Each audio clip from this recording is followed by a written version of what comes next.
Willkommen zurück bei Time Out Racing. Und wenn du neu bei uns bist, wir zeigen dir die Dakar, wie du sie sonst im Fernsehen nicht zu sehen bekommst. Nach einer Nacht hier in Al Henna-Kai geht es für uns alle weiter. Die Racecrew, die fährt hoch nach Alula, das ist eine Marathon-Etappe. Wir sind da leider nicht erlaubt. Ich habe angefragt, ob wir da mitgehen könnten. Das geht aber nur für Medienleute mit Race-Akkreditierung, also die Leute, die auf der Strecke filmen dürfen. Wir haben Biwak, daher geht das nicht. Das ist ein bisschen komisch, ich habe vor 2 Monaten angefragt, nie eine richtige Antwort bekommen. Gestern bin ich dann noch ins Media Center gegangen und dann haben sie gesagt, nee, das geht nicht. Daher für uns ein paar Tage oder eine Nacht mehr in Heil. War nicht so gewünscht, aber ja, nehmen wir so mit. Das Camp leert sich schon, man sieht es hier im Hintergrund, die letzten, oder nee, nicht die letzten, sondern die LKWs fahren raus. Wir machen uns auf den Weg nach Heil. Von den Autos werden wir in diesem Video vermutlich nicht allzu viel zeigen können, da sie einen anderen Weg einschlagen als wir. Aber wir zeigen euch Land und Leute und wir haben gestern mit Tobi was Spannendes schon vorgedreht, das wir heute euch zeigen können. Wir hatten ja letzte Nacht Probleme mit dem Erstellen der Untertitel. Das wollten wir jetzt heute nachholen, aber nicht wie gewohnt an einer Tankstelle, sondern wir haben ein richtig schönes Café gefunden. Viele Gäste hat es nicht, aber 2 komische Vögel wie wir haben Platz.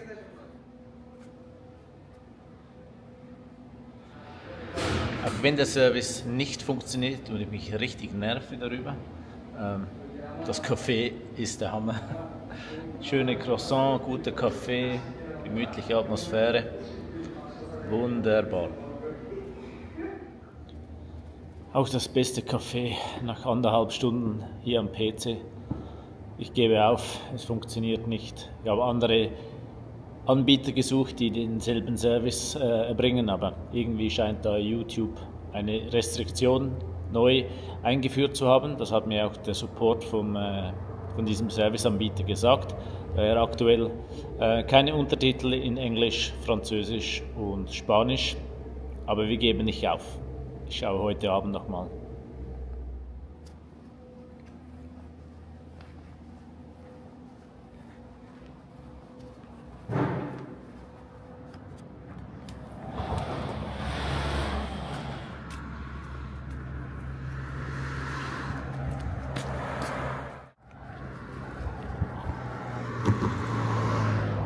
Was man auch immer wieder mal sieht, sind solche Spielplätze.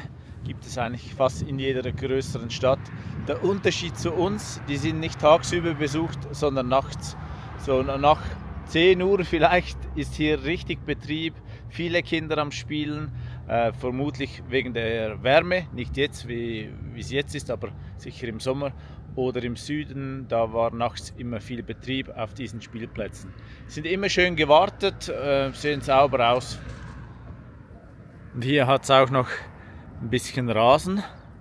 Bin schon länger nicht mehr über Rasen gelaufen.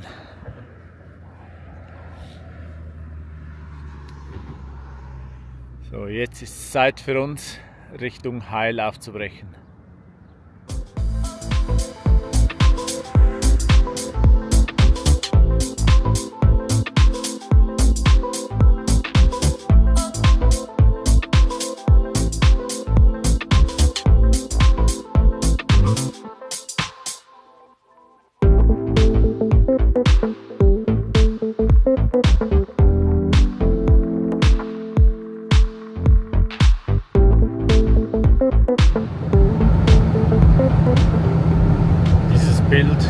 Sehe ich jetzt sicher schon 20 Minuten. Es geht immer geradeaus heute. Wir haben im Teamchat noch die Nachricht bekommen, dass TAS einen Schaden am Fahrzeug und seinem Nissan hat. Er muss wohl irgendwo eingeschlagen sein. Jetzt ist fahrbar ist er nicht mehr und jetzt ist die Frage, wie kommt er zurück ins Camp? Das heißt, er wird heute im Camp sein und nicht erst morgen. Dann beginnen die Reparaturarbeiten. Ist jetzt 2:30, aber bis er im Camp ist, wird sicher eine Weile dauern. Kleines Update vom Teamchat. Der Frank und der Frieder sind bei TAS, haben das Auto aus den Dünen rausgezogen, aber der Mike, das ist der Beifahrer von TAS, der wurde mit dem Helikopter rausgeflogen, also da scheint etwas passiert zu sein, das nicht gut ist. Hoffe, nichts Schlimmes, aber aktuell wissen wir noch nichts mehr.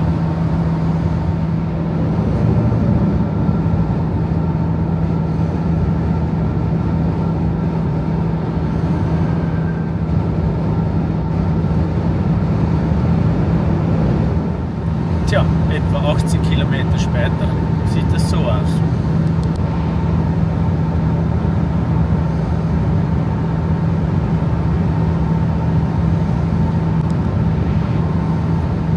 Noch 23 haben wir davon und dann gibt es eine Abzweigung. Auf der Straße hat es jeweils kaum Verkehr, kein Stau. Aber dann hier vor den Camps ist es doch öfters so, dass man anstehen muss. Der Grund ist, da gibt es immer einen Security-Check, die schauen unter das Auto, ins Auto, ob da noch Personen drin sind, die nicht akkreditiert sind. Also ich nehme mal an, im Auto und nicht unter dem Auto, das hat einen anderen Grund. Nachdem ich gestern Abend die Information bekommen habe, dass wir nicht ins Marathoncamp fahren dürfen, dachte ich schon, das könnte schwierig werden, was könnte ich heute im Video zeigen. Zuerst dachte ich, ich bringe gar kein Video, aber das ist irgendwie auch uncool. Daher haben Tobi und ich etwas vorgedreht, und zwar zeigt euch jetzt Tobi sein Bike. So, wir sind bei Tobi und es wurde ja gefragt, was hat er für ein Bike, und ich möchte nichts Falsches erzählen. Daher Tobi, erklär uns bitte mal dein Bike, was steht da vor dir? 450er KTM, Standard Rallye Bike, genauso wie man es kaufen kann. Bisschen Feintuning vielleicht gemacht, hat ungefähr 56 PS, Top-Geschwindigkeit. Wir dürfen bei der Rallye maximal 160 fahren. Man könnte ungefähr 180 bis 190 damit fahren, mit der richtigen Übersetzung damit. Wiegt ungefähr 160 Kilo, hat hinten 14 Liter Tank. Man sieht es hier eigentlich relativ gut, einmal links und einmal rechts, das ist aber beides verbunden. Und vorne haben wir auch nochmal 14 bis 15 Liter, das heißt, wir haben so ungefähr 28, 29 Liter Sprit dabei. Ganz unterschiedlich, wie viel Sprit wir brauchen. Zum Beispiel heute, wenn wirklich schnelle Pisten sind, aber nicht viel Sand dabei ist, kommen wir zum Beispiel fast 400 Kilometer. Wenn wir aber in den Dünen unterwegs sind, wo teilweise wirklich weich ist, kommen wir teilweise nur 220 Kilometer. Also das ist wirklich ganz verschieden, ganz individuell. Und genau das Motorrad, so wie das jetzt hier da steht, wenn du ungefähr 43.000 € übrig hast, dann kannst du bei KTM anrufen und kannst du so ein Bike kaufen und dann kannst du genau so ein Rallye mitfahren. Wir haben jetzt seit heuer, beziehungsweise seit letztes Jahr, seit heuer hat es jeder, haben wir ein digitales Roadbook drauf. Massives Zeitersparnis, natürlich Effizienz für die Grünen, weil nicht so viel Papierverbrauch ist. Jetzt wird gleich der Piepser losgehen wahrscheinlich. Das ist einmal der Passer, der tut, wenn wir 160 fahren zum Beispiel, tut er bei 157 dort der Piepser anfangen, damit wir kein Speeding kriegen. Bei Speedzonen, bei Gefahren, alles Mögliche. Das Roadbook ist so noch da. Wenn wir jetzt zum Beispiel nach der Verbindungsetappe oder nach der Etappe zurückfahren, wenn hier 00000 steht, dann ist alles gut.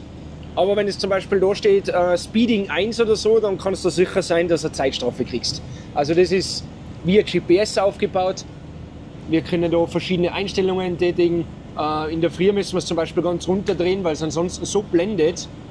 Und während dem Fahren müssen wir es aber ganz aufdrehen, weil wir es nicht sehen.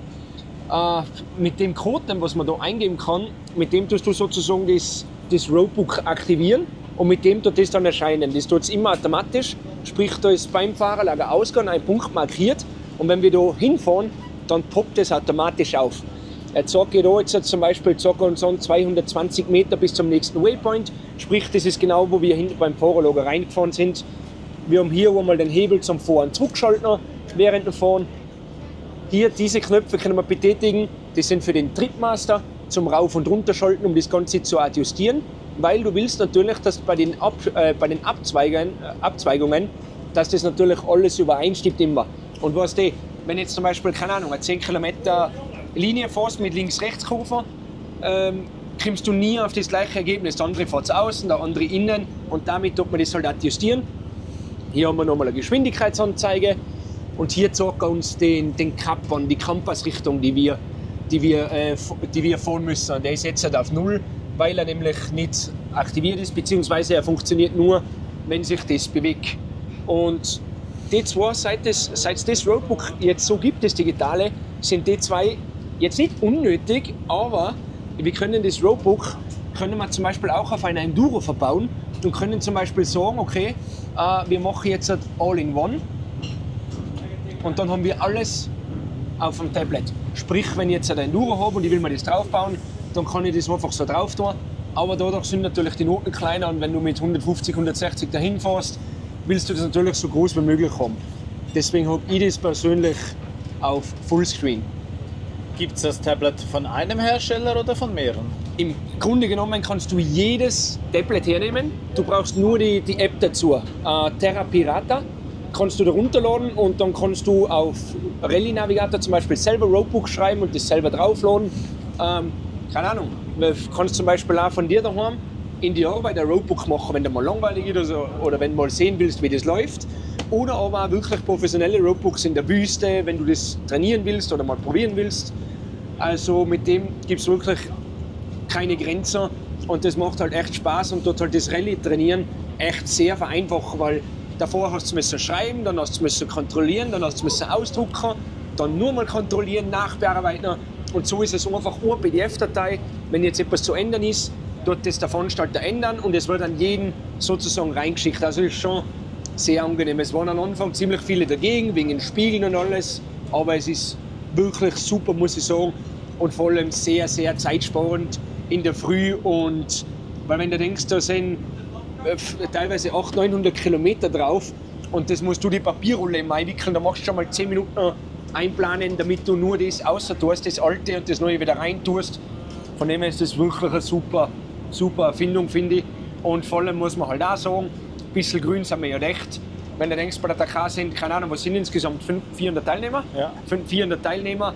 Und wenn du für jeden Teilnehmer pro Tag 2 oder 3 Roadbooks brauchst, für 13 Tage straight, das ist halt schon sehr enormer Papierverbrauch und da ist halt das schon sehr, sehr viel besser. Auf jeden Fall, vor allem für uns als Fahrer viel feiner.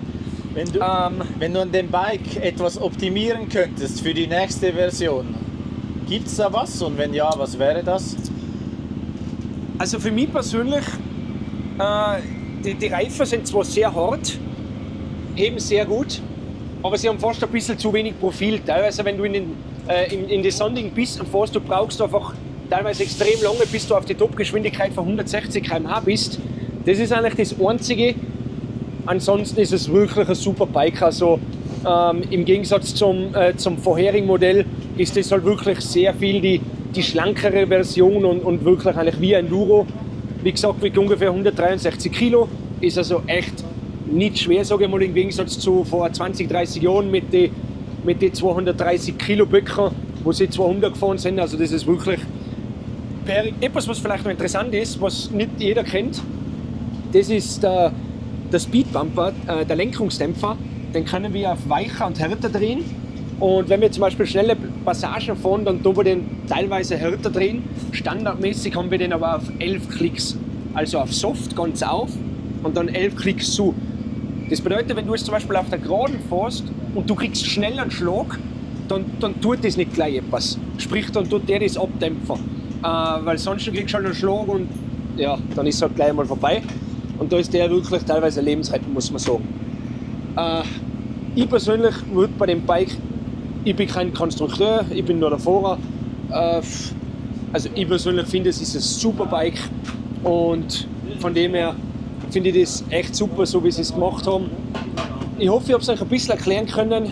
Wenn ihr noch eine Fragen habt, schreibt es an Sven und dann tun wir das Ganze wieder besprechen und ich schaue, dass ich euch da natürlich hilft. Das Wichtigste fast vergessen, Entschuldigung. Man kann ja also tust du stoppen oder nicht? Nee. Man kann den Sitz ganz einfach da mit dem Seilzug runter tun und da sieht man auch noch mal da links und rechts die Tanks. Das ist nochmal eine Ersatzcartridge für den Airbag. Sprich, wenn es die jetzt schmeißt und der Airbag geht auf, kannst du beim Tankstopp kannst du den wieder ersetzen sozusagen. Luftfilter, ganz normale Sicherungen. Es sind da 1, 2, 3, 4, 5, 6, 7, 8 Sicherungen. Es sind aber 16 drinnen, weil für jeden, für alles ein Ersatz dabei ist. Da ist nochmal Werkzeug drinnen, Kabelbinder. Ja, da sieht man auch nochmal ganz gut die Tanks. Und genau, ich glaube, das ist eigentlich so ziemlich alles gesagt zum Bike, was ich so weiß. Und ja, von dem her. Herzlichen Dank für deine Zeit und vor allem deine kompetente Erklärung. Gerne. Danke, Wenn ihr Fragen habt, fragt weiter. Danke fürs Verfolgen. Schaltet weiter ein bei Time Out Racing. Vielen Dank, Sven. Du machst das echt super. Taugt mir, dass wir das Rallye-Geschehen so in die Welt raustragen können. Morgen geht es weiter mit dem Marathontag. Das defekte Auto von TAS ist auf einem Abschlepper, einem lokalen Unternehmen. Das ist auf dem Weg hierher. Ich kann das nicht ins heutige Video integrieren, denn wenn ich so lange filme, dann schneide und uploade, dann kommt das Video erst irgendwie nachts um 2 und das möchte ich nicht. Von daher die Szenen von der Ankunft vom Auto oder wie das Auto aussieht, die Reparatur vom Auto, das werde ich euch im morgigen Video zeigen können. Ich möchte mich nochmals herzlich bedanken für die vielen Kommentare. 99,999% sind positiv, da hat es noch ein bisschen Spam dabei, aber es motiviert mich unglaublich. Ich merke, ich werde langsam müde und diese Kommentare helfen mir wieder Energie zu finden, von daher besten Dank, ist genial. Ich hoffe, das hat euch gefallen, auch wenn es ein bisschen kürzer war, ein bisschen anders. Und es würde mich freuen, wenn auch du morgen wieder dabei bist bei Time Out Racing. Bis dahin wünsche ich dir eine gute Zeit. Bis morgen.